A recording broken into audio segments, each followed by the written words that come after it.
This video is going to be a commentary or reaction to the NFL All-Pro teams being announced by the Pro Football Writers.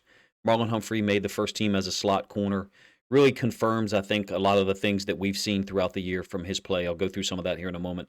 General reaction to the All-Pro team. Of course, it essentially guarantees that Lamar's going to get his third MVP trophy. That shouldn't be a surprise to any of us as Ravens fans. We pretty much expected it from probably week 12 or 13 onward. I'm not surprised with very many of the designations. Um, Leonard Williams is the guy that sticks out to me, how he's not on there with 11 sacks, 28 quarterback hits, and 62 tackles, more tackles than every other single defensive tackle who's included on the list.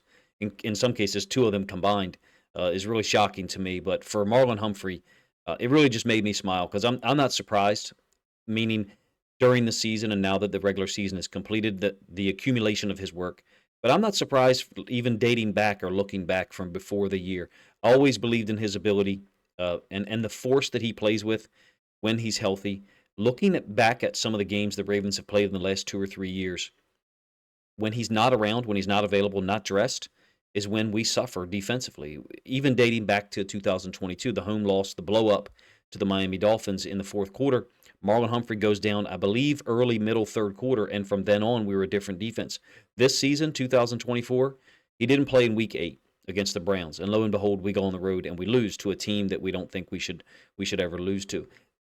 Look back at the playoffs last year. Of course, last year, 2023, was a challenging or difficult season for him from a health standpoint and certainly from production perspective as well. He didn't play against the Texans in the division round win, and I think he played 10 or 11 snaps against the Chiefs. He tried to give it a go in the AFC Championship game, was unable to stay out on the field.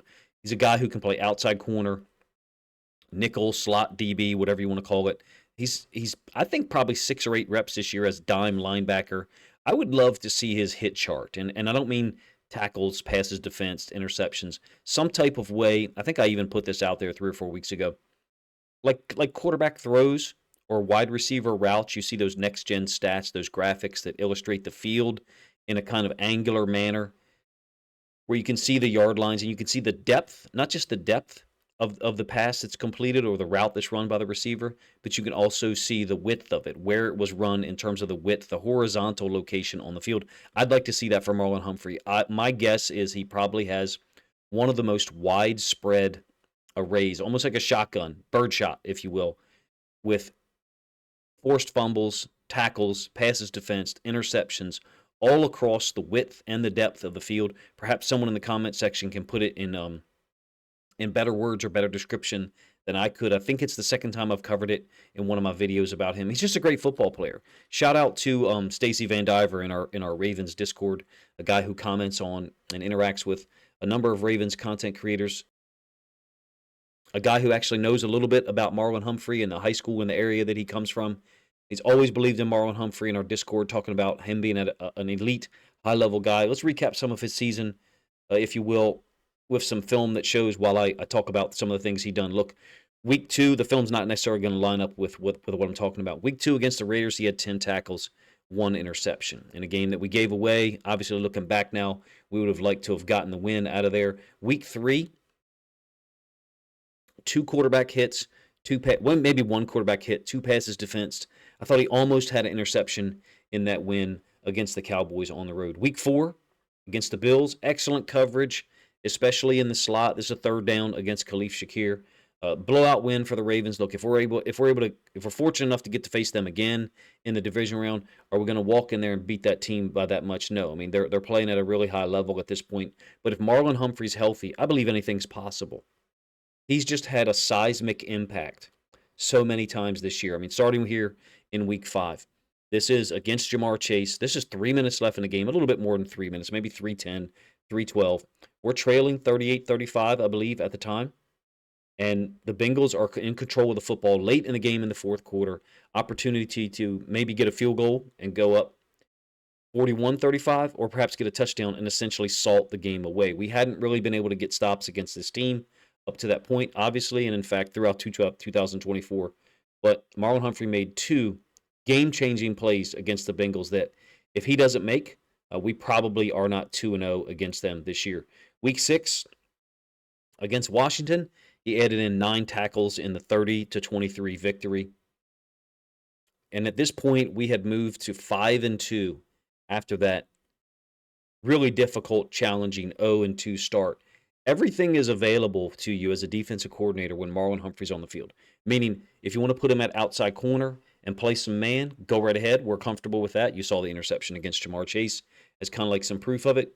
If you'd like to play zone and put him in the slot corner position, he's got tremendous awareness, great agility, and the reputation coming into 2024 was great cover guy, really good football player, good tackler, smart and tough and unselfish, but doesn't have great ball skills. I think that's what most people would have said was a complaint against him. Well, now this year he's got 6 interceptions.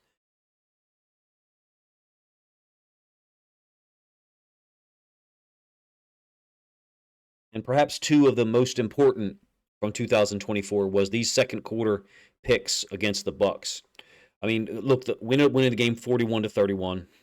Essentially, the game is over at a certain point. But the Bucks offense was a real handful for us. Obviously, they scored 31 points. A lot of it was late. I get it in the fourth quarter, but they were giving us issues in the first and second quarter. Absent Marlon Humphrey making these 2 plays, we may not get out of Tampa Bay with a win in Week 7. Of course, he got hurt on this play, his second interception.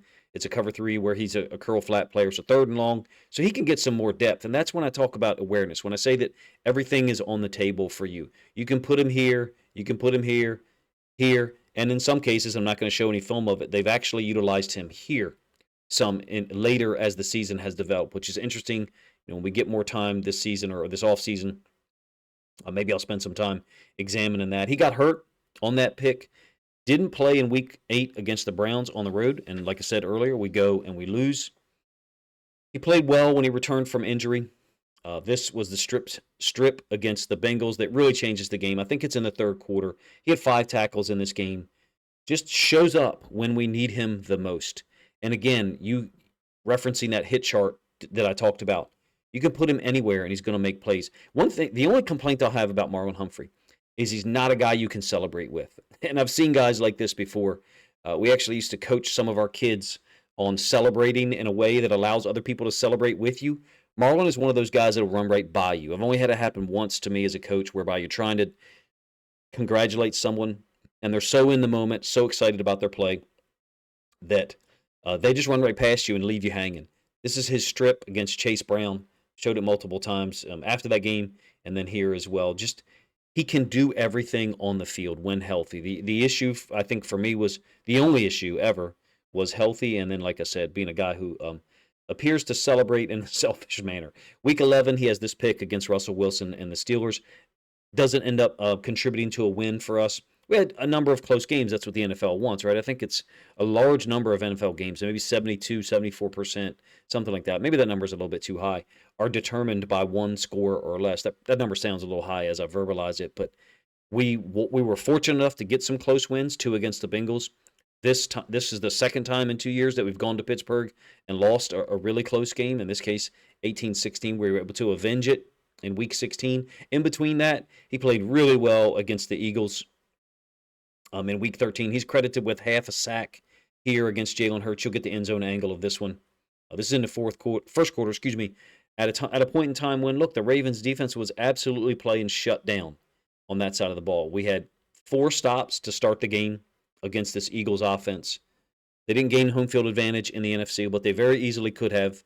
To me, they played to that standard, they being the Eagles, and we were able to really shut them down. I think we had 7 stops on their first 9 possessions, or maybe it was 6 of their first 8. Marlon was a big part of that. Finally, his pick 6 in Week 16 just finished off the Steelers. This is one more play from the Eagles game, out in space as a nickel DB. I look forward to seeing how the Ravens continue to utilize him moving beyond 2024. Safety, I'm not sure that I necessarily think he's a safety type guy, but essentially, with the way that football is played nowadays, out of 11 personnel, this is a safety along with your typical left and right safeties. If you don't know, that's what the Ravens typically play, is a left and right safety alignment, left and right corners as well. There's some benefits and perhaps some drawbacks to that as well, because other teams can kind of pinpoint where your players are going to be because you're always lining up on the right or the left. I think he's got usage in the future as a nickel/slot corner, which is what we've seen throughout 2024, and by the way, is what he's recognized as on the All-Pro team. Finally, this is the pick six I referenced a moment ago.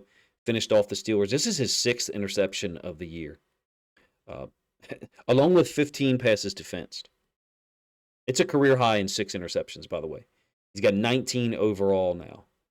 I think it's his 2nd All-Pro designation, 4th Pro Bowl, 2 forced fumbles this year, 15 for his career. Obviously, I mean, no one's going to equal, I don't think, not Marlon, not anyone is going to equal his 8 forced fumbles from, I think it was 2019, maybe 2020.